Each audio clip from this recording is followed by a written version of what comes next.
Hello, my genius family. This is Purushottam here, welcoming you to Genius Academics. आज हम respiration in plants and animals को समझेंगे। तो पिछले सेशन में हमने रेस्पिरेशन के बारे में बहुत ही अच्छे तरीके से समझ लिया था। आप में से किसी स्टूडेंट ने अगर वो वीडियो अब तक नहीं देखा है, देन डोंट वरी, लिंक नीचे डिस्क्रिप्शन बॉक्स में गिवन है, आप उधर चेक कर सकते हैं। तो आज के हमारे इस सेशन में हम समझेंगे कि प्लांट्स और एनिमल्स में रेस्पिरेशन होता कैसे है। So let's begin with our today's session. So let's first of all understand respiration in plants, कि प्लांट्स में रेस्पिरेशन होता कैसे है। तो रेस्पिरेशन आपको याद है ना, respiration is the breakdown of glucose to get energy. Respiration एक ऐसा प्रोसेस था जिसमें हमारा ग्लूकोज टूट रहा था और ग्लूकोज की टूटने की वजह से एनर्जी मिल रही थी। और ये जो पूरा प्रोसेस है, ग्लूकोज टूट रहा है और उससे एनर्जी मिल रही है, उसको हम क्या बोलते हैं? रेस्पिरेशन। तो रेस्पिरेशन प्रोसेस हमें एक बार रिवाइज भी हो गया। अब देखो, प्लांट्स को भी ऑक्सीजन रिक्वायर होता है। हम हमेशा क्या सोचते हैं कि प्लांट हमेशा हमें ऑक्सीजन देते हैं, ऑक्सीजन लेते नहीं हैं, बट ऐसा नहीं है।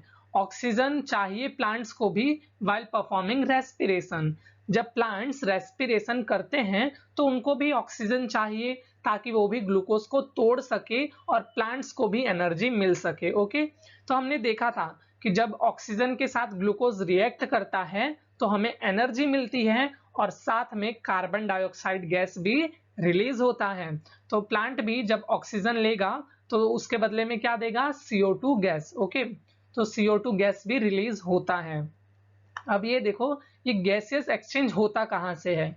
Gaseous exchange takes place through stomata and lenticels. अब ये जो ऑक्सीजन अंदर जा रहा है और कार्बन डाइऑक्साइड बाहर आ रहा है, ये कहाँ से आ रहा है? स्टोमेटा से। और स्टोमेटा क्या होता है? जो प्लांट्स के लीव्स होते हैं, लीव्स में टाइनी पोर्स प्रेजेंट होते हैं।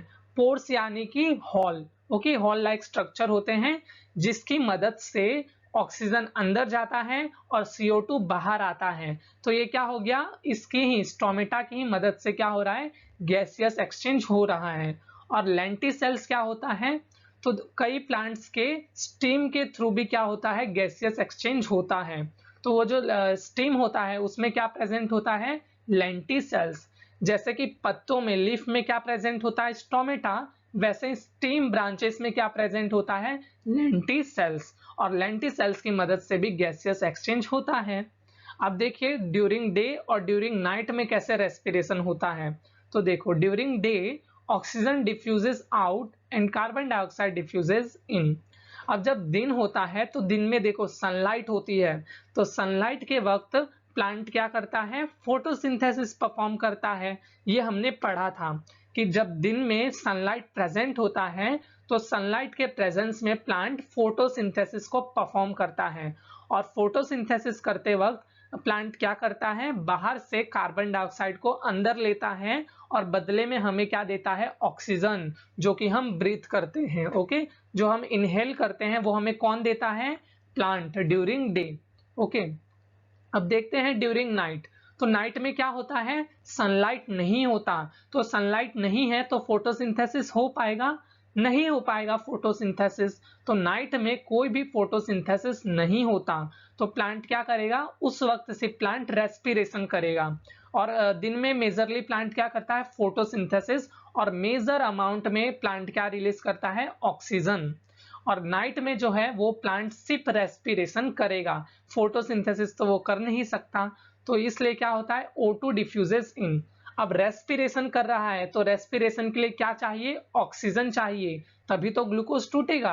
तो प्लांट भी क्या करता है? रात में ऑक्सीजन को अंदर लेता है और कार्बन डाइऑक्साइड को डिफ्यूजेस आउट यानी कि बाहर डिफ्यूज कर देता है। इसलिए आपने सुना होगा कि हमें रात में बगीचों में नहीं जाना चाहिए या फिर पेड़ के नीचे रात में नहीं रुकना चाहिए। क्यों नहीं रुकना चाहिए? उसका साइंटिफिक रीजन यही है कि रात में भी प्लांट्स क्या करते हैं? कार्बन डाइऑक्साइड को रिलीज करते हैं। और कार्बन डाइऑक्साइड के पास अगर हम ज्यादा देर तक रह जाए तो हमें उससे सफोकेशन हो सकता है, घुटन हो सकती है, क्योंकि हमें हर वक्त ऑक्सीजन चाहिए, तभी हमें एनर्जी मिलती है।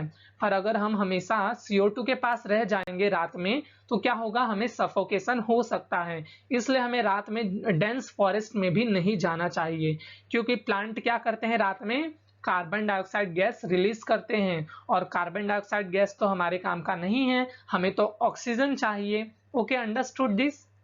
तो हमने देखा कि किस तरीके से हमारा प्लांट फोटोसिंथेसिस भी परफॉर्म करता है और रेस्पिरेशन भी परफॉर्म करता है। अब आइए समझते हैं कि रेस्पिरेशन और फोटोसिंथेसिस में डिफरेंस है क्या, ताकि इन दोनों के बीच में हमें थोड़ा सा भी कंफ्यूजन ना रह जाए।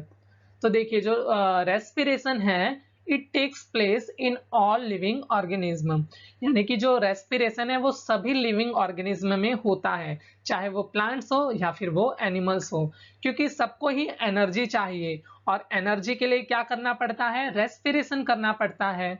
अब देखिए फोटोसिंथेसिस में क्या होता है, it takes place in plants autotrophs only, यानी कि जो फोटोसिंथेसिस है वो सिर्फ ग्रीन प्लांट्स में ही होता है। क्यों? क्योंकि देखिए, फोटोसिंथेसिस वही कर पाते हैं जिसके पास क्लोरोप्लास्ट होता है, और क्लोरोप्लास्ट किसके पास होता है, ग्रीन प्लांट्स के पास। हमारे पास नहीं होता। अगर हमारे पास भी क्लोरोप्लास्ट होता तो हम भी फोटोसिंथेसिस कर सकते थे, पर हमारे पास क्लोरोप्लास्ट नहीं होता। क्लोरोप्लास्ट ग्रीन प्लांट्स के पास होता है, जिसे हम क्या बोलते हैं, ऑटोट्रॉप्स बोलते हैं। तो ऑटोट्रॉप्स ही हमारे फोटोसिंथेसिस को परफॉर्म कर पाते हैं। अब देखते हैं नेक्स्ट डिफरेंस। जो रेस्पिरेशन है, it takes place throughout the life. Respiration हमारे पूरे लाइफ में ही होता है। इवन जब हम सोते हैं ना, तब भी रेस्पिरेशन होता है, क्योंकि सोते वक्त भी हमारे बॉडी को एनर्जी चाहिए, तो इसलिए हमारी बॉडी हर वक्त ही क्या करती है, रेस्पिरेशन करती है। तो ये कब कब होता है, थ्रू आउट द लाइफ, पूरे लाइफ में हमारा रेस्पिरेशन होता है। पर फोटोसिंथेसिस जो है वो सिर्फ दिन में ही होता है, ड्यूरिंग डे ओनली। क्यों? क्योंकि फोटोसिंथेसिस करने के लिए सनलाइट चाहिए, और सनलाइट रात में तो नहीं मिल सकती, दिन में ही मिल सकती है, तो फोटोसिंथेसिस सिर्फ दिन में ही होता है। थर्ड डिफरेंस क्या है, देखिए इसमें हमें केमिकल इक्वेशन के थ्रू हमें डिफरेंस दिया गया है। जो ग्लूकोज होता है, ग्लूकोज का फॉर्मूला क्या है, C6H12O6। ग्लूकोज ऑक्सीजन के साथ मिलके हमें कार्बन डाइऑक्साइड देता है, वाटर देता है, साथ में एनर्जी भी देता है। तो ये रेस्पिरेशन का केमिकल इक्वेशन है कि जो ग्लूकोज होता है हमारे बॉडी में, जब उसके पास ऑक्सीजन पहुंचता है तो वो दोनों मिलके हमें एनर्जी देते हैं। पर फोटोसिंथेसिस में क्या होता है, प्लांट क्या करता है फोटोसिंथेसिस के वक्त, ये हमने पढ़ा है, वो कार्बन डाइऑक्साइड को बाहर से लेता है अपने पास, और साथ में जो पानी होता है वो रूट के थ्रू वो लेता है, और उसका यूज करके as a raw material in the presence of sunlight, sunlight के प्रेजेंट में वो क्या बनाता है, ग्लूकोज बनाता है, C6H12O6, और साथ में ऑक्सीजन देता है हमारे लिए। तो इधर क्या हो रहा है कि जो ये दोनों है, ये एक तरीके से रिवर्स प्रोसेस है। इधर देखिए, जो ये हम लोग है ना, रेस्पिरेशन में जो रॉ मटेरियल है वो इधर प्रोडक्ट है, ओके, जो इधर रिएक्टेंट है वो इधर प्रोडक्ट है। तो इधर क्या है, दोनों एक दूसरे के रिवर्स है, तो ये भी एक इसका डिफरेंस है। Our next topic is respiration in aquatic animal. Aquatic animal यानी कि जो भी एनिमल वाटर बॉडीज में रहते हैं, जो भी एनिमल्स पानियों में रहते हैं, उनको हम बोलते हैं एक्वेटिक एनिमल। अब इधर हम समझने के लिए एग्जांपल किसका ले रहे हैं, फिश का ले रहे हैं। Fish is an aquatic animal. तो देखिए फिश में कैसे होता है रेस्पिरेशन, तो इसको हम समझते हैं। Fish has gills for exchange of gases. Gills यानी कि ये देखिए, ये जो फिगर है ना, इसमें ये जो आपको पिंक पिंक दिख रहा है, ये क्या है, गिल्स है। तो जो फिशेस होते हैं उनके पास ये गिल्स होता है, और इसी गिल्स की मदद से फिश क्या करते हैं, गैसेस का एक्सचेंज करते हैं। यानी कि देखो, फिश को भी क्या चाहिए, ऑक्सीजन चाहिए, तो वो इस गिल्स की मदद से ही ऑक्सीजन को लेगी और कार्बन डाइऑक्साइड को बाहर छोड़ेगी इस गिल्स की मदद से। अब देखो कैसे वो ऑक्सीजन को लेगी, कैसे, पानी के अंदर। तो fish takes in water through their mouth and force it to pass into gills. अब देखो फिश क्या करेगी, वो पानी को अपने मुंह के थ्रू अंदर लेगी। क्योंकि पानी को क्यों लेगी, क्योंकि पानी के अंदर होता है ऑक्सीजन, और फिश को हमारे ऑक्सीजन चाहिए, तो ऑक्सीजन कहाँ पे है, पानी के अंदर है। तो फिश अपने माउथ के थ्रू पानी को अंदर लेगी और उसको फोर्स करेगी कि वो कहाँ से पास हो, इस गिल्स के थ्रू, यानी कि माउथ से लेने के बाद वो क्या करेगी, गिल्स के थ्रू बाहर भेजना चाहेगी। अब देखो गिल्स के अंदर पानी पहुंचते ही होता क्या है, inside gills the dissolved oxygen is taken up by blood and CO2 is released into water। अब देखो गिल्स में क्या होते हैं, ब्लड वेसल्स होते हैं, इसके जो ये पूरा रिचली सप्लाइड होता है ब्लड वेसल से। अब देखो ब्लड को चाहिए ऑक्सीजन, तो ये क्या करेगा, जैसे पानी गिल्स में आएगा ना, तो ब्लड क्या करेगा, पानी में से ऑक्सीजन ले लेगा, और ब्लड में जो भी कार्बन डाइऑक्साइड गैस होगा वो उसके कुछ काम की अब रही नहीं, तो कार्बन डाइऑक्साइड गैस क्या करेगा, ब्लड वो पानी में दे देगा और पानी से ऑक्सीजन खुद ले लेगा। तो ऐसे क्या हो रहा है, एक्सचेंज हो रहा है गैसेस का। ब्लड हमारा ऑक्सीजन ले ले रहा है, क्योंकि उसकी काम की चीज तो ऑक्सीजन है ना, तो ऑक्सीजन ले लेगा और उसमें क्या दे देगा, पानी में CO2 दे देगा। Then water comes out through gills. अब जो वो पानी में कार्बन डाइऑक्साइड वाला पानी हो गया, वो कार्बोनेटेड वाटर, वो कहाँ पे चला जाएगा, वो पानी के अंदर चला जाएगा। तो ऐसे समझे कि फिश जो है वो पानी को मुंह के थ्रू लेगी अंदर, और इधर से वो कहाँ पे भेजेगी पानी को, गिल्स के अंदर। गिल्स के अंदर पानी पहुंचते ही उधर क्या होगा, जो खून होगा, ब्लड होगा, वो क्या करेगी, वो उसमें से ऑक्सीजन ले लेगी, पानी में से ऑक्सीजन ले लेगी और पानी को क्या दे देगी, कार्बन डाइऑक्साइड गैस। ओके, और पानी क्या करेगा, कार्बन डाइऑक्साइड को लेके गिल्स के थ्रू बाहर चला जाएगा। तो ऐसे क्या होगा, फिश का काम हो गया, उसको ऑक्सीजन चाहिए था, पानी ने उसके खून को ऑक्सीजन दे दिया और कार्बन डाइऑक्साइड लेके वो बाहर चला गया। तो इस तरीके से हमारा रेस्पिरेशन होता है एक्वेटिक एनिमल्स में। Next topic is respiration in humans. ये आपके बोर्ड्स के लिए बहुत ही इंपॉर्टेंट टॉपिक है। तो देखिए जब रेस्पिरेशन होता है तो कुछ ऑर्गन्स होते हैं जो हमारी मदद करते हैं रेस्पिरेशन करने में, और ये जो मदद कर रहे हैं हमारी ऑर्गन्स, उसको हम क्या बोलते हैं, रेस्पिरेटरी ऑर्गन्स। ओके, उसको हम बोलते हैं रेस्पिरेटरी ऑर्गन्स, जो ऑर्गन्स हमारी मदद कर रहे हैं रेस्पिरेशन परफॉर्म करवाने में। अब देखिए सबसे पहले आता है हमारा नॉस्ट्रिल।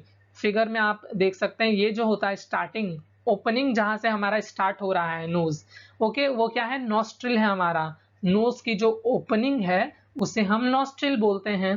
फिर आता है हमारा फेरिंग्स, ये जो पार्ट है ये क्या है, फेरिंग्स है। फेरिंग्स के बाद आता है लैरिंग्स। लैरिंग्स को और क्या हम बोलते हैं, वॉइस बॉक्स भी बोलते हैं। फिर लैरिंग्स के बाद हमारा ये जो लंबा सा ट्यूब आपको दिख रहा है ये क्या है, ट्रैकिया है। ओके, ट्रैकिया, और ये जो ट्रैकिया है ये और दो ब्रांचेस में डिवाइड हो रहा है, जिसे हम बोलते हैं ब्रोंकी। ओके, ब्रोंकी है, और ये जो ब्रोंकी है ये और भी ट्यूब्स में ऐसे डिवाइड हो रहा है। ये आप देखोगे ना तो ये ब्रोंकी क्या हो रहा है, और भी ट्यूब्स में डिवाइड हो रहा है, जिसे हम बोलते हैं ब्रोंकीओलस। समझ गए, ब्रोंकी जो है, ये जो ब्रोंकी था ये और भी इसमें डिवाइड हो रहा है, जिसे हम बोलते हैं ब्रोंकीओलस। अब ये जो ब्रोंकीओलस है ये एंड में किससे कनेक्ट होगा, बलून लाइक स्ट्रक्चर, ऐसे गोल गोल बलून लाइक स्ट्रक्चर से ये कनेक्ट होगा, जिसे हम बोलते हैं एल्वियोली। अब इसके बारे में ये हमने इंट्रो देखा है। ओके, ये इंट्रोडक्शन था। आइए अच्छे से समझते हैं रेस्पिरेशन इन ह्यूमंस को। तो आइए स्टेप बाय स्टेप समझते हैं रेस्पिरेशन इन ह्यूमन को।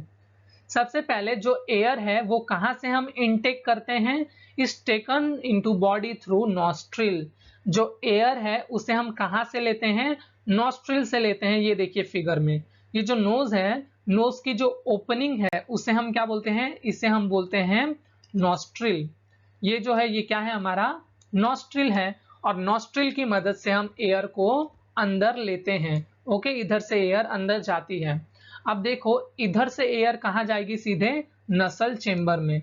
ये जो है ये क्या है, हमारा नसल चेंबर है। ओके, ये जो कैविटी होती है, अंदर खाली जगह होती है, जिसे हम बोलते हैं नसल चैम्बर। ओके, नसल कैविटी भी बोलते हैं। अब ये जो नसल पैसेज है is lined by fine hairs and mucus. ये जो नसल चैम्बर है इसके अंदर की लाइनिंग जो है उसमें क्या होता है, हेयर्स होते हैं, साथ में म्यूकस होता है। म्यूकस यानी कि जो है वो ग्रीसी लाइक सब्सटेंस होता है, स्टिकी होता है, और इससे क्या होता है, हमारा फिल्ट्रेशन ऑफ एयर होता है। जो हम एयर को अंदर लेते हैं उसमें बहुत सारे डस्ट प्रेजेंट होते हैं, साथ में बहुत सारे माइक्रोब्स भी होते हैं। तो ये अगर हमारे एयर के साथ अगर हमारे लंग्स में चले जाए तो हमें नुकसान कर सकते हैं। तो इसलिए ये जो हमारे नोज के अंदर क्या होता है, नसल कैविटी होता है, जिसके अंदर हेयर्स होते हैं, जो क्या करता है, डस्ट को उधर ही रोक लेता है, और साथ में म्यूकस होता है जो कि क्या करेगा, डस्ट को साथ साथ जो भी माइक्रोब्स होंगे उसको भी वो क्या कर लेगा, अपने अंदर स्टिक कर लेगा और उसको अंदर नहीं जाने देगा, उसको वो नोज के अंदर ही रोक लेगा। तो ऐसे क्या हो रहा है, वो फिल्ट्रेशन कर रहे हैं, फिल्टर कर रहे हैं एयर को। अब देखिए, अब जो ये एयर है फिल्टर होने के बाद कहाँ जाएगा, विंड पाइप के अंदर, जिसे हम बोलते हैं ट्रैकिया।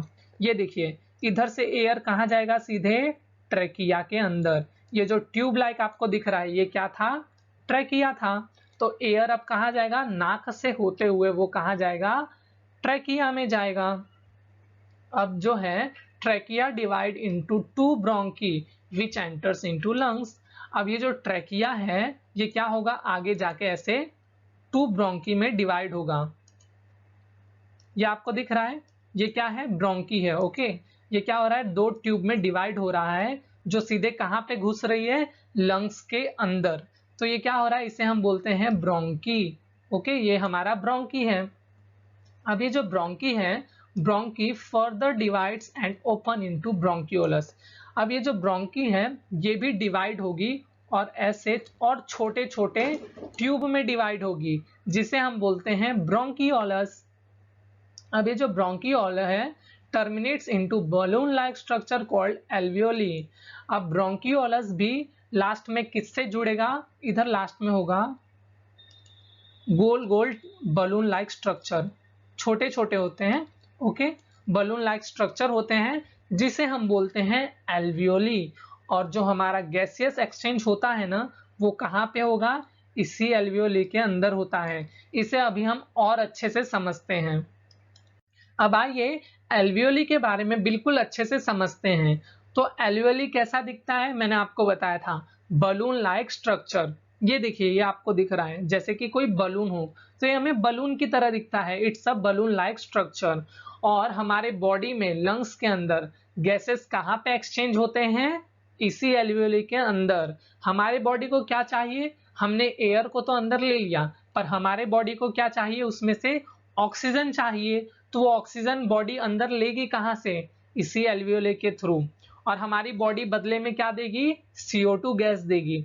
ऑक्सीजन अंदर लेगी और CO2 बाहर देगी। तो ये सब कहाँ पे एक्सचेंज हो रहा है, इस एल्वियोली के अंदर ही।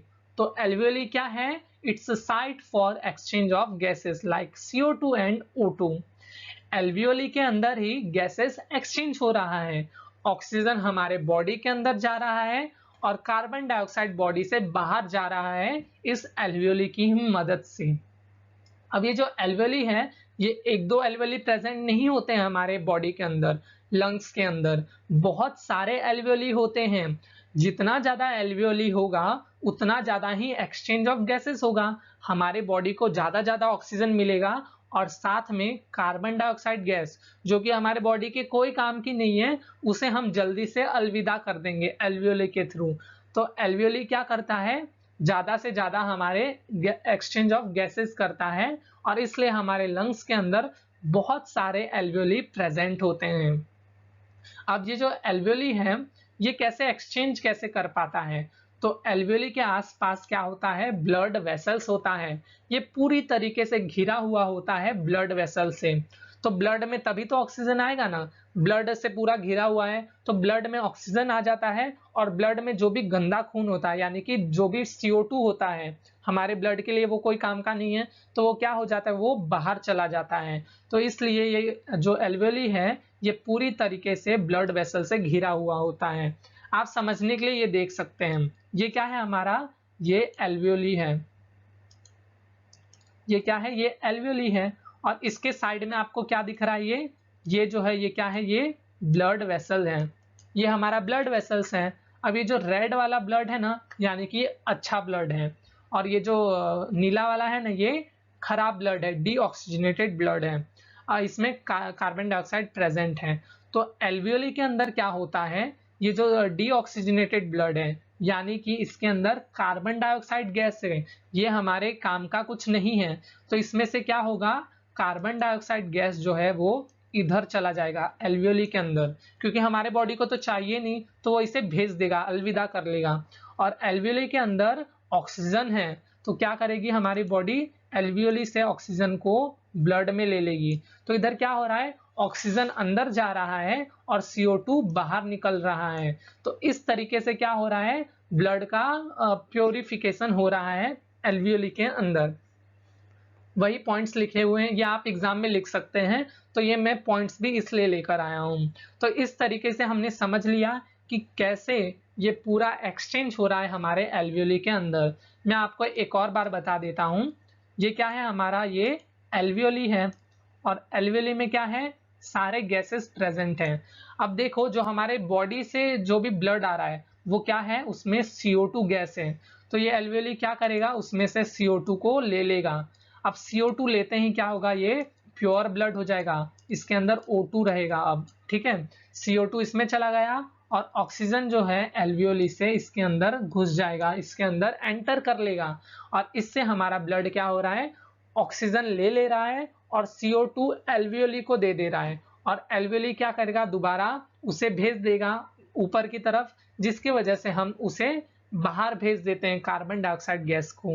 तो इस तरीके से हमारा गैसियस एक्सचेंज होता है।